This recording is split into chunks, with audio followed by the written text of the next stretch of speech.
Since the birth of our country, our founding fathers have recognized and enshrined our individual rights in the Constitution of these United States.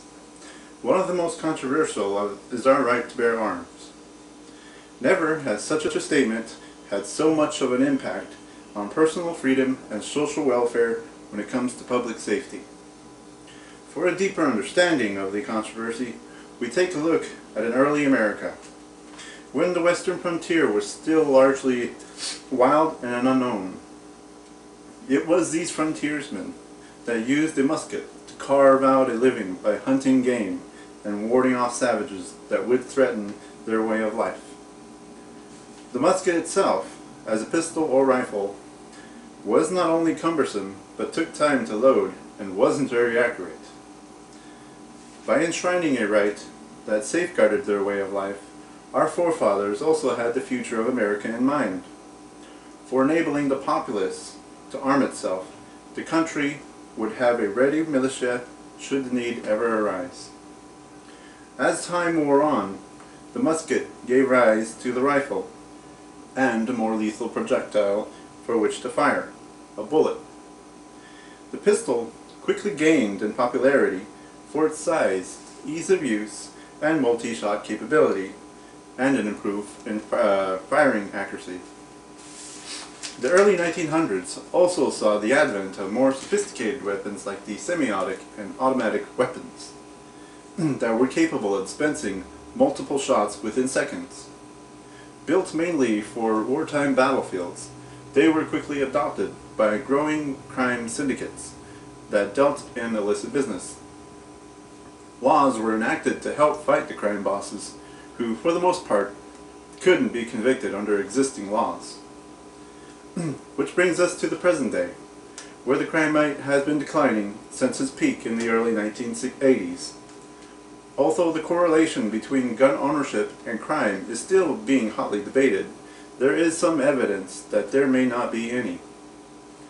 In a recent editorial in the Washington Times, dated 21 January 2010, the argument was made that handgun bans is tied to soaring murder rates. Highlighted in that article was the District of Columbia's recent overturning of a 32-year-old handgun ban.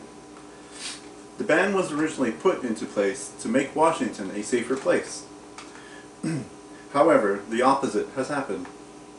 The murder rates rose dramatically within 5 years after the ban went into effect. Since the ban was lifted in the late 2008, the murder rates have fallen an astounding 25%. This correlative effect is not only limited to the US, but every time any country instituted a gun ban. Crime rates can be attributed to other causes and not necessarily linked to handguns. One such theory, as put forth by Stephen D. Levitt in his 2005 book, Freakonomics, proposed that the legalization of abortion may have played a role in reducing crime. Interestingly enough, he contrasted his research by observing the fall of a Romanian dictator in the 1960s.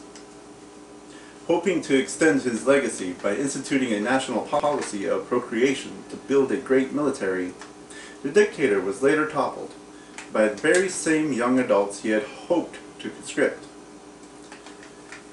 By gauging the effects of the landmark Supreme Court case Roe v. Wade in 1973, Mr. Levitt was able to statistically correlate crime rates to criminal age. Although there are incidents captured in the national media that seek to paint an association of handgun control to violent crime, they fail to fully capture the benefits. As Professor James Fox of Northeast University stated in a recent Talk of the Nation interview for National Public Radio, you don't solve crime problems, you can only try to control it. After all, gangs are always recruiting despite the recent downturn in the economy. So I encourage you to exercise your right to bear arms and keep America safe. Thank